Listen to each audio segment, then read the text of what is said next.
তবে কৃত্তিকার বিষয়টা বুঝতে হবে। কৃত্তিকা আয় করছেন প্রচুর, সঞ্চয়টা কম করছেন, কিছু কিছু ক্ষেত্রে এক্সপেন্স বেশি হয়ে যাচ্ছে, সেক্ষেত্রে এক্সপেন্সটাকে কিন্তু কন্ট্রোল করতে হবে। আমরা বহু কৃত্তিকার ক্ষেত্রে দেখছি তারা আয় করছেন কিন্তু রেজিস্ট করতে পারছেন না।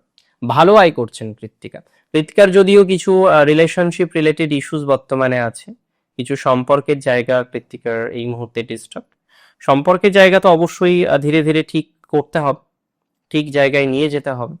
তবে যাদের রিলেশনশিপ খারাপ হচ্ছে, ম্যারেজ লাইফের রিলেশনশিপ যাদের এই মুহূর্তে প্রচুর খারাপ হয়ে গিয়েছে, তাদের ম্যারেজ লাইফ রিলেটেড বিষয়ে পরিবর্তন হওয়াটা বা পরিবর্তন করাটা খুব দরকার। ম্যারেজ লাইফ রিলেটেড বিষয়ে পরিবর্তনটা দরকার, কারণ এভাবে যদি এগোতে থাকে ডিভোর্স অবধারিত, ডিভোর্স হয়ে যাবে সেক্ষেত্রে, এটা মাথায় রাখুন। আর কৃত্তিকাকে বলে দিন কৃত্তিকা এক্সট্রা ম্যারিটাল অ্যাফেয়ার্স এখন জড়াবেন না।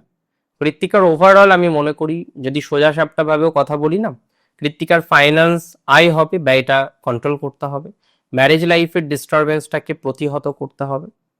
যত তাড়াতাড়ি ম্যারেজ লাইফের ডিস্টারবেন্সকে প্রতিহত করতে পারবেন, সেটি আপনার জন্য অনেকটা লাকি সাব্যস্ত হতে পারে। তো ম্যারেজ লাইফের ডিস্টারবেন্সটাকে প্রতিহত করুন, প্রতিহত করে পথ চলার চেষ্টা করুন, সেটা আপনার জন্য অনেকটা পজিটিভ ভাইবসকে রিপ্রেজেন্ট করে।